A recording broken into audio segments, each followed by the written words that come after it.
the family aspect within the practice. I'm a big family man myself. I have 2 kids, a wife, and so the dynamic that we've created with the people that we have in the practice, that's been a lot of fun. Sam and I joke a lot where, we don't even have to talk and we can just look or make hand signals and we know we're on the same page.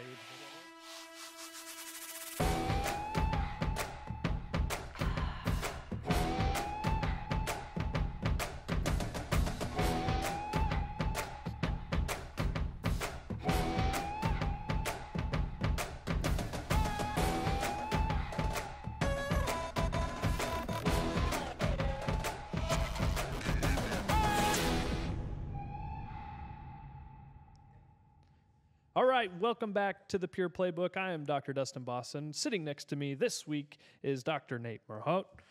We're super excited to go over, this is the first one we dropped live. We've kind of uploaded some ones from the previous podcast as we've been super busy. And everybody knows at this point that Erin has transitioned to take care of a football team here at a local university. So still in ways a part of, and still looking forward to having her on the podcast.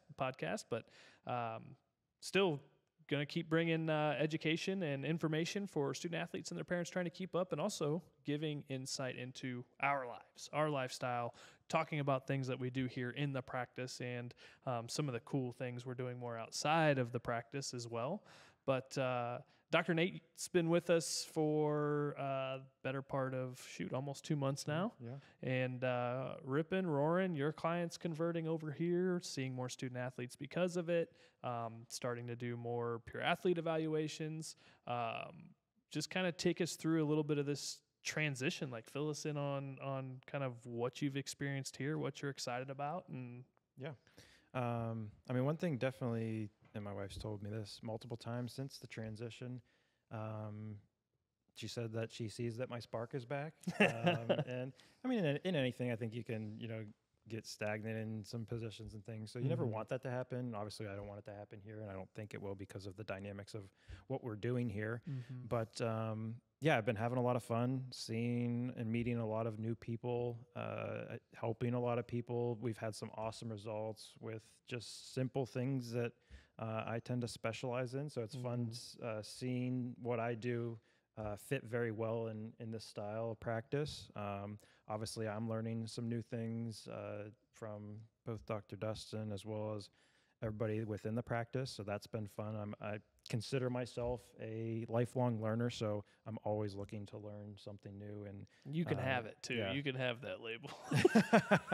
So yeah, I'm a little bit of a nerd when it comes to that. So if someone asks me, what's my leisure reading, it's usually research or something scientific or something that, can better myself. I'm always looking to do that, whether it's personally or professionally.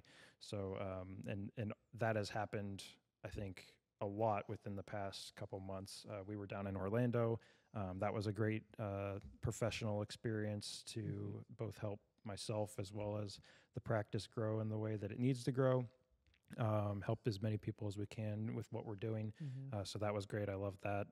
Just a culture of people that were down there too. Yeah. Some of our peers and some of the people that I was able to introduce you to, shout out to Brad Glowacki and Glow and all the Level Up crew. It's, like I said, it was good to be back home, but even that culture too that you were able to experience was super fun. Right. And one of the things touching back on, I don't know if losing the spark or whatever it is, however you want to say it, but being around a lot of like-minded people, going back to the foundation, the core of chiropractic, which is obviously what we do here, that's very uplifting and drives, what we do. So you can't really take that away because of the results that we get with doing it. It's obviously why we're chiropractors. But then we've added all this extra stuff that just gets you better faster. Yeah. And I think we're seeing those results happening very quickly, which is awesome for all the clients that we're seeing. Yeah. So, and creating the loop for that too, because our biggest thing is using real world situations and always, uplifting student athletes as we continue to have viewership to grow, like really hone in on some of the things he's saying because it's relatable across, other genres of life, other topics of life, other avenues. So speaking to some of the parents and the student athletes is, you can lose a spark.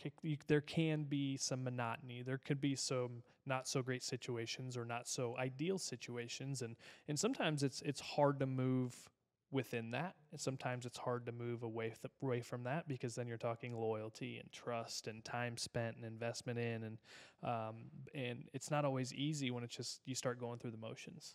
And I've had it here on my own, and we've gone through some other docs, and we've gone through some team, and that's all a part of the process. Like it's fluid, and then all of a sudden you lock in, and no different than your spark being reignited. Like so is mine. Having somebody clinical, willing to learn, somebody who I trust that I can ask questions to, and I know you know your shit, and I can trust what you're telling me, and I think that dynamic is hard to come by too.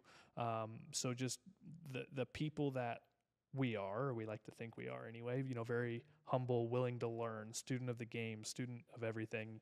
I wouldn't classify myself as a student, a lifer for learning. However, I am. It's just like, I don't think you give yourself enough credit. Okay, maybe I am. But if you're talking research or race cars, I'm getting in the race cars. So. But it has reignited my spark too, and that can happen in a team. That can happen when it comes to diet and trying to put on 20 pounds or cut for something. That happens with contracts and negotiating contracts. There's a lot of dynamics, but feeling stagnant and losing that spark is something that I think people need to be aware of sooner, and just know, while it might not be comfortable, not that a gross change is necessary, but maybe it is, and evaluating, okay, what needs to happen, and be a little selfish in that respect. And if you don't know, ask questions or take a leap. Mm-hmm. But that can happen in a lot of different areas. Right. And I think that you can relate that into what we do with care. I mean, some people, get a little stagnant in the care that you're doing, but that's why we do the reevaluations. That's why we have those set in place with the care plans that we have. So, and if there's changes that need to be made during that process, whether it's adding something, taking something away, not just doing the same thing over and over just because that's what we're told to do, but it's making those changes and being dynamic with the patient, because that's what patients are. They're dynamic, and the body's dynamic, and you have to adapt to what the body's doing and how it heals. And if there's an audible that needs to be called, then you do it. Right. Yeah. So, and being able to see that, and doing the things on the front end to, there's a saying in our world: to see is to know, to not to see is to guess. And like you said, the evaluations, the examinations that we do are very, very important. And sometimes it's like, why, we hear it. It's like, I've never had this done before. Like, why doesn't everybody do this? Right. And that's pretty humbling to hear too. And, having a conversation with a parent who started care today, we already had his son under care, and he's like, we gotta get you in front of our team more. He's like, we've got a meeting coming up here in a couple weeks. Can you come to that? And it's like, it's happening. But now the parents are jumping on board, and he's starting to ask better questions and getting better answers, which is one of my big phrases for anybody, including myself. But talking about nutrition stuff, he's like, man, we really need help with this, and they need to know what you do here. But if you can speak on this, on the nutrition side. And I just gave him a quick glimpse into that, because I've had more time with you, like our time and capacities, like the things we love and enjoy to do are similar, but enough different, and we can trust each other to take and do those, that I've been able to concentrate on something that's gotten my spark back on the nutrition side. And so what I was telling him was, it's like, you got to look at the entire team, and having the time with myself to sit down and realize that in one team, there's so many different positions. There's so many different responsibilities in those positions. You have to fuel them differently, whether it's pregame, postgame, halftime. And he's like, oh man, I didn't even think about that. Right. And so being able to, those are things that do spark us. When it comes down to it, principled chiropractic is important, and the lifestyle is what's important, but it's nice to now be able to collaborate together. And it's been a lot of fun over these last couple months. Yeah. I think one of the ways we've also done that with adding me into the mix is we've created what we call severity screening. And so along the same lines of potentially being stagnant in care, if there's something that we're like, okay, what are we missing here? We've created what we call severity screening, where we take you through some extra things, some extra tests, see how the body's moving, where are the dysfunctions, where do we need to address to have the results that we're looking for. And a lot of that comes in where we're not looking at the site of pain, and we usually stress that within our first couple of visits of saying, you know, we're not focusing on pain, we're focusing on the function and the structure.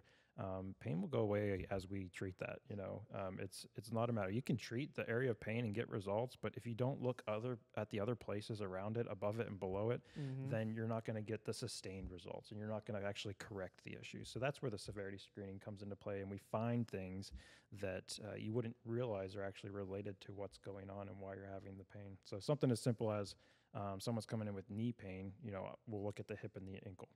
And more often than not, we're seeing the hip and the ankle be the issue, but the pain is at the knee.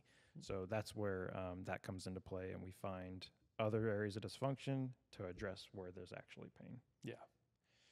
What else has been fun, enlightening? I mean, in general, just the family aspect within the practice. I'm a big family man myself. I have 2 kids, a wife, and so the dynamic that we've created with the people that we have in the practice, that's been a lot of fun. Sam and I joke a lot where, you know, we don't even have to talk, and we can just look or make hand signals, and we know we're on the same page with things. We're over here like third baseman. Yeah, like exactly. Third base coaches giving signs. Yeah, he gave me one the other day, and I looked at Sam, and it's kind of funny because we weren't necessarily on the same page until I had to think about it for a second. So I was like, there are times, you know, we're still getting on the same level with that. But I told Sam, I didn't play baseball where Dr. Dustin did. And so he gave me a hand signal that I wasn't familiar with. But was it yesterday? Figured it was out. it the keep an eye on the exam room? It was, yeah. Keep an eye on the exam room. But Sam and I were like, wait, we got to figure this out. But we did. And but yeah, so that dynamic has been a lot of fun. You know, being. If I ever give you the bunt sign, just don't do it. Okay. Just don't ever bunt. Okay. Yeah. So we'll have to come up with a whole list of what these hand signals mean. But yeah, stay tuned to the social medias when we roll through our hand signals. Yeah, maybe we'll just do a whole reel or something on those. Because sorry if some of them get blurred out. Yeah. Yeah, but that's been really fun. I feel like a lot of patients and clients that have experienced the way that I treat, as well as some of the extra stuff that I do in the office. That's been fun for them to see what I do and what I can provide, and getting the results that they're wanting. You know, there's been times which we're trying to design it to where Dr. Dustin is out of the office and doing some of the stuff to grow part of the practice in a different way. So I'm enjoying doing a lot of the, I guess you could say, lack of a better term, coverage as he's out, but doing what I love and seeing the clients in the office. So that's been a lot of fun, meeting everybody. That was one thing I was going to say too. I mean, one of the things that I'm looking forward to, that was going to be my next question for you. So I'll lead into it with this and just kind of praise you here a little bit, because again, like, keep in mind as we talk about these things, like, use it as references into your teams and see the culture and kind of the dynamic that we're trying to build here. But one of the things that I've enjoyed, and the question is going to be, you know, what are you looking forward to?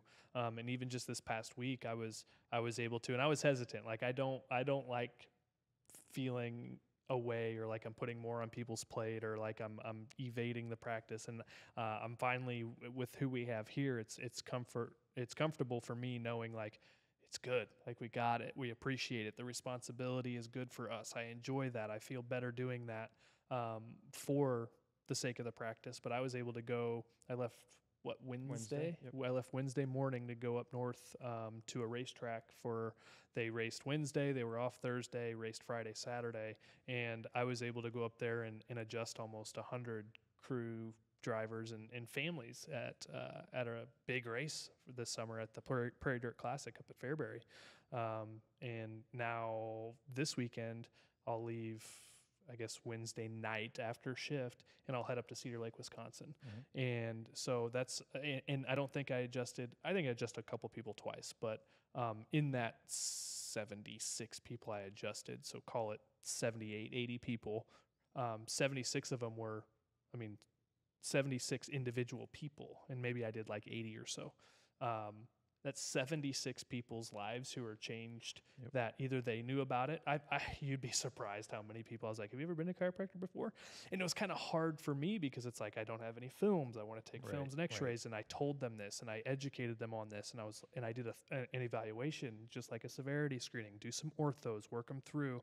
And that's something I'm looking forward to, because I would say 8 people had never been adjusted before. Mm-hmm. And one of the reasons why is something that I've said all along as we've even started this podcast is people don't know where the hell to go and they don't know who the hell to trust. And the latter being the most importance.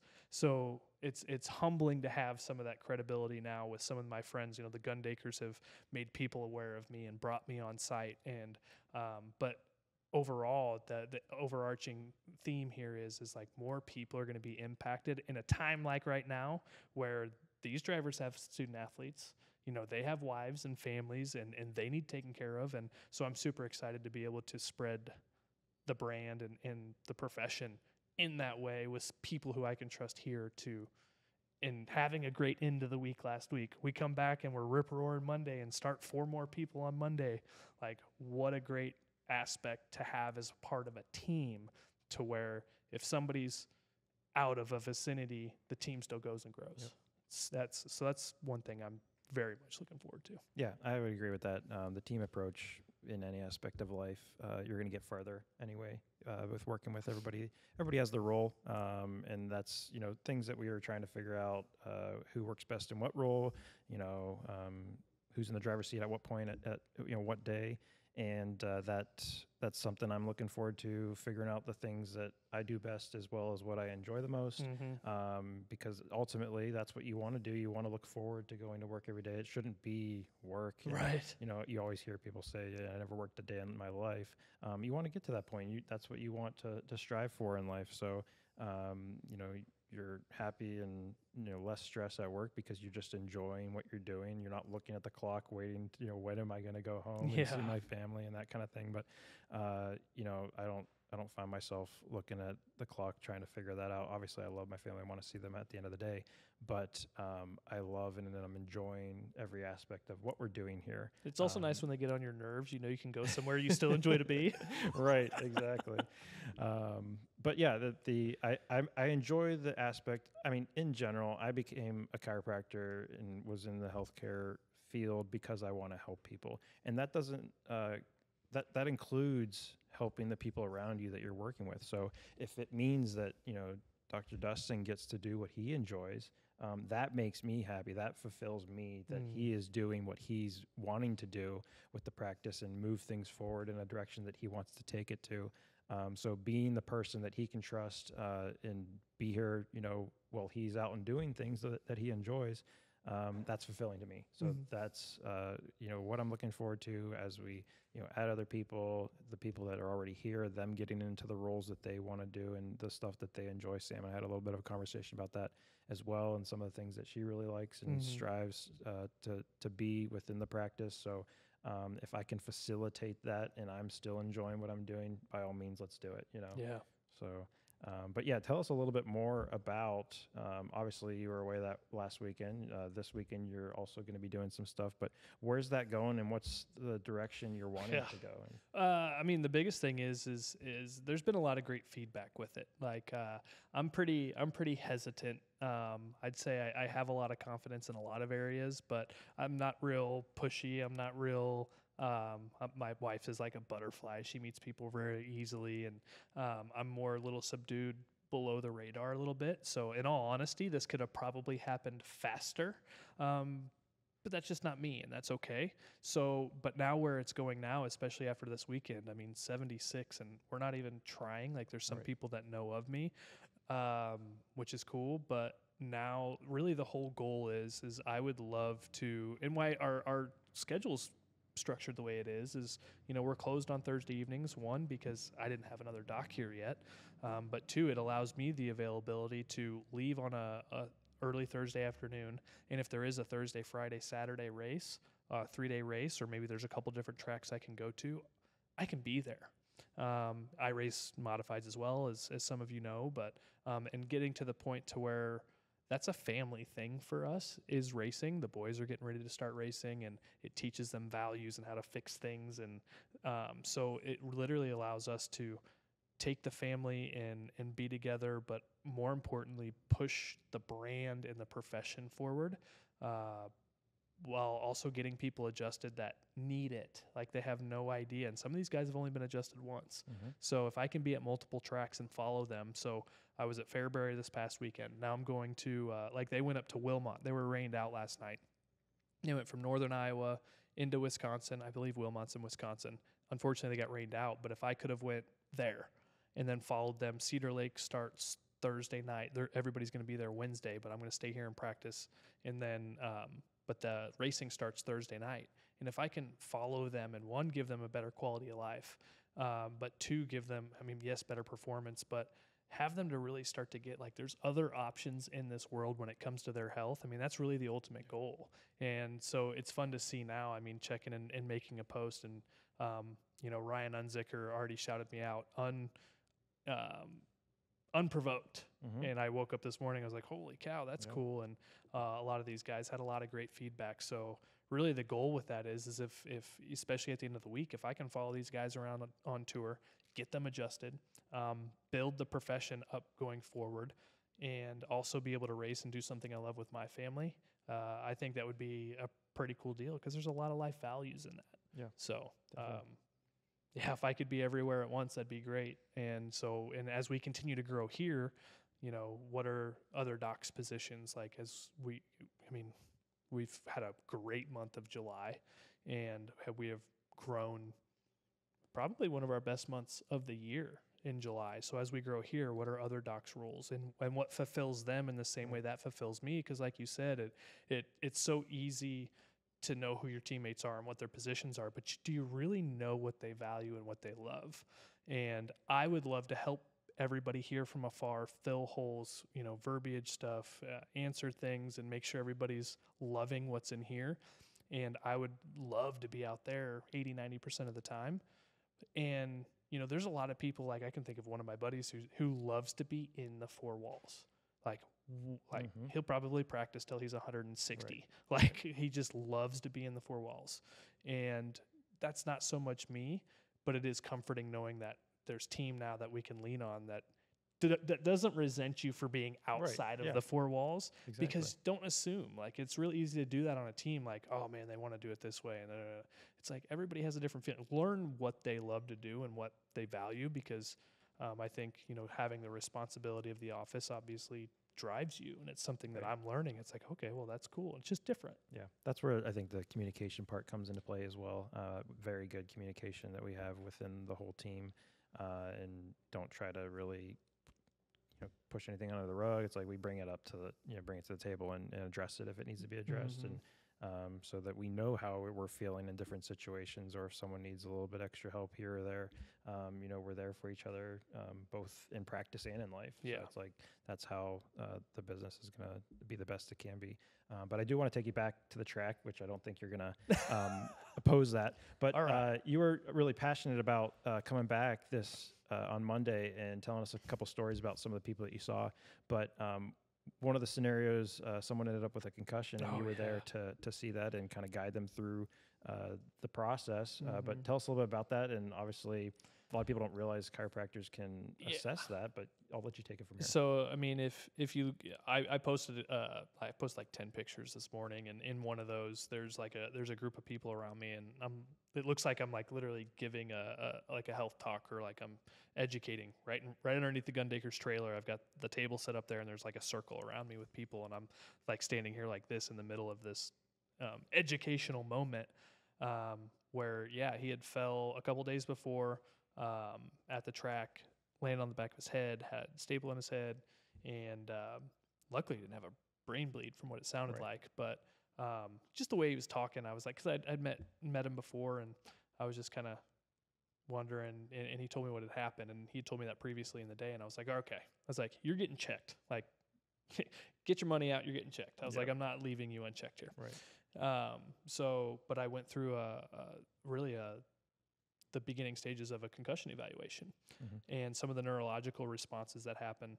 I was like, okay. I said, everybody was around me, because I was adjusting a lot of people before him, and I was like, okay, everybody gather around. Some of his crew were there. He was crewing for Kai this weekend, and their team was there. I was like, okay, everybody gather around and watch this. And they watched what the eye response was, and they watched what happened neurologically, and they're like, whoa. And it was kind of funny too, because one of them had said, "You really know your stuff, don't you?" And I was like, "I'm smarter than I look, I promise." I tell that to everybody. I'm smarter than I look, I promise. And not in a cocky way, but it's just like there's things that we know. Like I think there's a big misconception on how much we do know and what schooling we go through. And I won't jump up on that soapbox because I'm not trying to drive that mission home, but it's like we know a lot. And neurologically, structurally, physically, neurophysiology, like we know a lot. So what you think we do isn't actually what all we're evaluating. So when it comes to things like concussion, and they saw what happened, C1 can move laterally, occiput sets on the brainstem. You have this internal cranial pressure from fluid buildup due to the site that's not able to get out. Why? Because you have these misalignments that now the cerebral spinal fluid can't get out because it's trapped due to this misalignment upper cervically. Like there's so much that chiropractic can help with. It's like, well, then what do you do then? You adjust them. It's like, oh, you adjust somebody who has a concussion? And they're like, I was like, yeah, absolutely. I was like, tell me this. I was like, fuel line to the carburetor. Like, all the way from the back, goes to the filter, into the carburetor, and all of a sudden, for whatever reason, that sucker is pinched underneath part of the chassis, and it is folded in half, and your pressure is like 2 pounds, and you need 8, 9, 10, 12 pounds of fuel pressure. And it's like, what are you going to do? Just try to put your foot down and give it more fuel? And it's like, no, you gotta move the fuel line so the fuel can get through. Right, exactly. Yes. Speak their own language. I was like, okay. And that's what I love about racing. The analogies are so easy. There, and I was like, that's literally what happens is as the structure moves, it does not allow that fuel to come from where it needs to come from to where it needs to go. Right. And now it backs up. And I was like, in this case, it's not necessarily going to back up into the filter and blow the filter out. But I said, that's what creates intracranial pressure. You pinch the hose off at the spigot and the water's on. Or better yet, you let the water flow and pinch it off 10 foot down. And then you pinch it off 15 foot down. Yep. And it's like you're flat in the middle and you're building up building up at the beginning. And it's like, what are we doing here? Yeah. Fix the structure. Now, neurologically, it does put stimulus into the brainstem, cranial nerves. Like there's a lot that goes on there. And I adjusted him. And he goes, "Holy shit, mate." He's from Australia. I'm not going to say his name, obviously, but he's, "Holy shit, mate. That's fucking awesome." And I was like, I mean, just immediately. Yeah, And he's like, everything's clearer. Yep. So yes, this is a racing story just from this weekend, but it's like how many soccer players, how many hockey players, how many football, cheer and gymnastics, the top. And people are like, really? It's like, yeah. Just because they're not hitting each other doesn't mean they're not falling and hitting the mat. Like all of the sports that we engage in have situations like that. And that's why you get checked. Because if we do nothing about it, it's like, what's the alternative? Again, where do I go and who do I trust? And I don't want to do that after the past 4 years we've had. Yeah. It's like they don't know where to go anymore. Left long standing can create more issues. And that's just speaking on concussion. On the same lines of concussion, a lot of people don't realize, and this is a huge point that I love to stress to people, is you don't need to sustain a blow to the head to sustain a concussion or to have a concussion. It could be anywhere in the body, and it can be micro traumas over the course of a football game, where it doesn't necessarily have to be the hard hit to the head. It's just the force that's going through the brain that can cause that. So any force that goes through the body can translate up into the brain and cause that concussion or have concussion-like symptoms or traumatic brain injury. That's why we do the evaluation to determine what it is. And that's also why it's good to have the baseline before the season so that we have something to go back on. That's where the pure athlete evaluation and concussion evaluations and all that, the SCAT, where that comes into play to have those baselines so that when there is something that we need to check and there's something that's off, it's like, no, you're good to go. We did the SCAT again. We checked you and you're good. We don't have a concussion. Keep playing. But that's where that comes into play. But I can't stress enough, just because you didn't get hit in the head doesn't mean you don't have a concussion. Right. Yeah, I mean, and honestly, I mean, in that particular scenario, I'm glad he wasn't in the car this weekend because he'd have been really upset with me. Not that he'd have listened. He's his own prerogative, and since there's he can kind of do what he wants in that respect because they're their own entity when they race, so they get to decide. It's not like he's playing for the NBA where that team tells him like, no, you're done. Like you're done until we're clear. It's a little different still in racing where I would have said, you ain't racing tonight. Right. Like you can't one, put yourself in that position with where you're at right now. But two, you can't put these other guys' lives in that scenario too, because what if you go through a hole and something happens again, you relapse and lights out, and now you're in the middle of the track looking backwards and somebody smokes you, or better yet, they avoid you and somebody else gets hurt. You just can't afford that for anybody involved. But luckily he was playing crew this weekend and not driving. So, but that's where second impact syndrome comes into play too. Yeah. Where, if you don't think you have a concussion because you didn't get it in the head, and then you continue to play, and then something happens again in that same game or week, and you sustain one on top of another, then you're far worse, and the recovery is far longer, and there might not even be 100% recovery at that point. Then you're looking on like quality of life type of things. So that's why it's so important to get checked and have those baselines along the way. Yeah, absolutely. Yeah, there's a lot that goes on, but that's kind of my goal. If I get to follow that, and we continue to push all of our missions here separately together with what we want to do within the practice and with athletes and in our community, it's trending right now in that direction, which is cool. So, more followers, more social media, like we really are in efforts of doing good things and trying to come up with more topics and information and cool stuff and funny things, and giving you guys an insight into this, and kind of trying to relate it all back to the team effect, and honestly just being real people for those of you watching, and tune into us and follow us, add us on the social medias, and see what all we do and where we're headed with how this is trending right now. No longer a transition, it's we're to the floor now. So that's super cool. But anything else you're looking forward to? Pizza. That's been the topic of the day. Pizza. Cool. Well, let's wrap this one up. We'll be live again next week. I will be in Cedar Lake this weekend, so stay on the lookout. Doc Throttle is Doc Throttle 33 on Instagram, or Doc Throttle on Facebook if you guys want to follow some of that action we were just talking about there. And then I've got personal accounts as well as Dr. Nate. So feel free to like and share and follow and do all of those things. We'd super appreciate that. And if you found this podcast, let us know how you found us. And at the same time, do the same thing that somebody did for you. If somebody shared it with you, or share a link about it, and help us grow this platform as we continue to do more for student athletes and their parents trying to keep up, and just bringing relevant information to that population as well. So hope you guys have a great rest of your week. See ya.